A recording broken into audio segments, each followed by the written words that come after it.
इस वीडियो में हम एक डेरिवेशन ले रहे हैं, rate of change of unit vector. ये एक छोटा और सिंपल सा डेरिवेशन है जो रिलेशन बिटवीन लीनियर वेलोसिटी और एंगुलर वेलोसिटी में यूज होता है।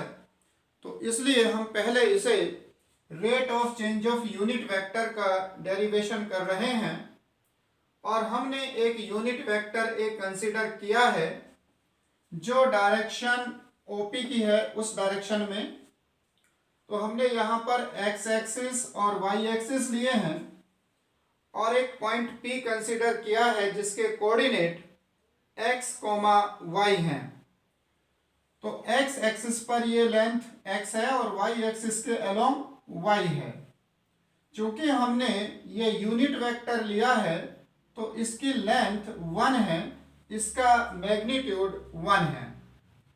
अब हमने एक्स एक्सिस की डायरेक्शन से एंगल थीटा कंसीडर किया और कोस थीटा इक्वल टू लिखा बेस अपॉन हाइपोटेन्यूस, तो ये x अपॉन 1 होगा और इससे हमें x equal to cos theta मिलता है। इसी तरह से हम फिर इसमें साइन थीटा लेते हैं तो ये y अपॉन 1 यानी y हमें साइन थीटा मिलता है। अब हमने जो कोऑर्डिनेट एक्स वाई के लिए हैं इससे हम OP वेक्टर को लिख सकते हैं एक्स आई कैप प्लस वाई जे कैप, क्योंकि एक्स एक्सिस की डायरेक्शन में यूनिट वेक्टर आई कैप है और वाई एक्सिस की डायरेक्शन में यूनिट वेक्टर जे कैप है। तो हमने एक्स एक्सिस के अलोंग एक्स डिस्टेंस ली है और वाई एक्सिस के अलोंग वाई ली है।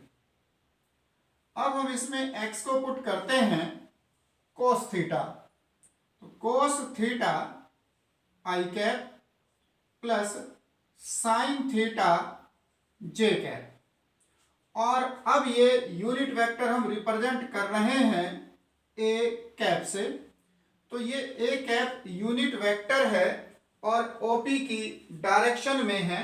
इसका मैग्नीट्यूड 1 है, under root cos square theta plus sine square theta 1 है, क्योंकि मैग्नीट्यूड 1 लेकर ही हमने ये वैल्यूज लिखी हैं।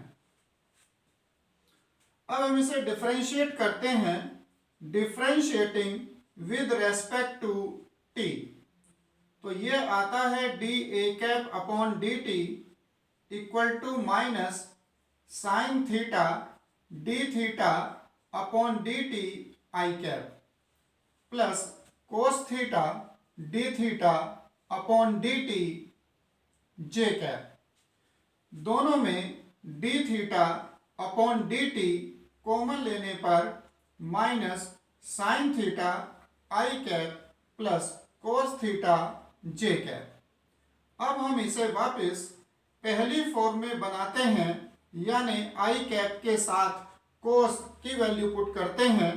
तो इसे हम माइनस साइन थीटा को लिख सकते हैं कोस पाई बाई 2 प्लस थीटा, और कोस थीटा को लिख सकते हैं sine pi by 2 plus theta.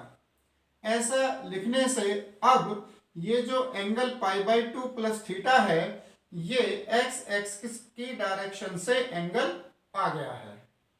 तो अब ये नया जो वेक्टर बना है, अगर हम ये नाम दें कि ये कोई बी वेक्टर है तो वो भी यूनिट वेक्टर होगा, क्योंकि इसका मैग्नीट्यूड भी 1 है। अब इसकी डायरेक्शन क्या है? अब जो पहले थीटा एंगल बन रहा था एक्स एक्सिस से, अब वो 90 प्लस थीटा बन रहा है, तो उसकी डायरेक्शन जो ओपी की डायरेक्शन है उससे परपेंडिकुलर होगी, यानी उससे ये 90 डिग्री पर है। तो ये जो डायरेक्शन है ये इस बी वेक्टर के लिए होगी। तो बी वेक्टर फिर से आपको एक यूनिट वेक्टर मिला है B cap, a unit vector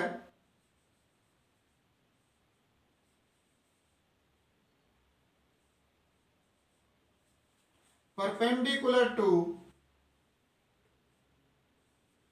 a cap vector, unit vector। तो यह है rate of change of unit vector. अब इसमें यह भी देखना है कि जो बी कैप है ये परपेंडिकुलर तो है, लेकिन ये वो डायरेक्शन परपेंडिकुलर की है जिसमें थीटा इंक्रीज कर रहा है। तो इसके सेंस होगी कि यह थीटा की इंक्रीजिंग डायरेक्शन वाले में रोटेट कर रहा है।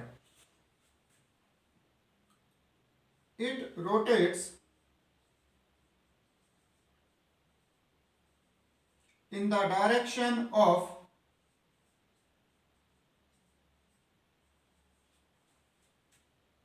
theta increases। अब हम इसमें एक पर्टिकुलर केस लेते हैं कि अगर टेंजेंट और नॉर्मल में हम इस डेरिवेशन को अप्लाई करें तो क्या रिलेशन होगा।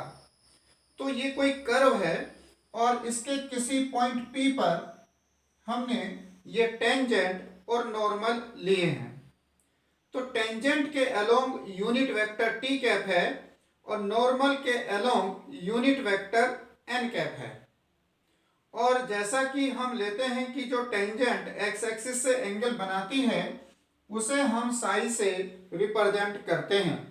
तो जो इस डेरिवेशन में एंगल थीटा था वो हम यहाँ पर साई ले रहे हैं और जो वेक्टर ओपी था वो टी कैप ले रहे हैं। तो फिर ये रिलेशन कुछ इस टाइप से होगा, D T cap upon D T equal to D psi upon D T N cap. तो जहां पर टी कैप टेंजेंट के अलोंग यूनिट वेक्टर है, एन कैप नॉर्मल के अलोंग यूनिट वेक्टर है, तो ये रिलेशन आएगा क्योंकि जो एन कैप की डायरेक्शन यहां पर है वो साई की इंक्रीजिंग डायरेक्शन है।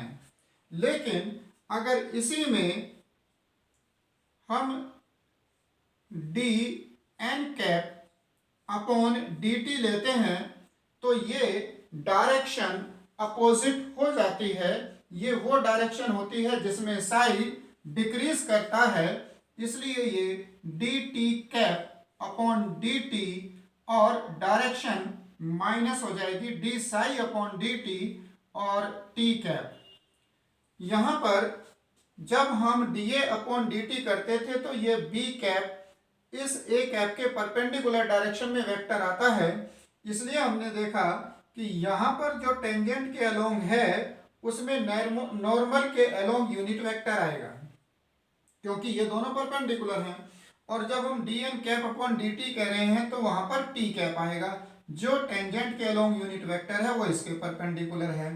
और यहाँ पर पॉजिटिव है क्योंकि इसमें साई की इंक्रीजिंग डायरेक्शन है, और यहाँ पर नेगेटिव है क्योंकि जब हम D N upon D T कर रहे हैं तो जो रेट ऑफ चेंज है वो साई की नेगेटिव डायरेक्शन है, वो साई की डिक्रीजिंग डायरेक्शन है।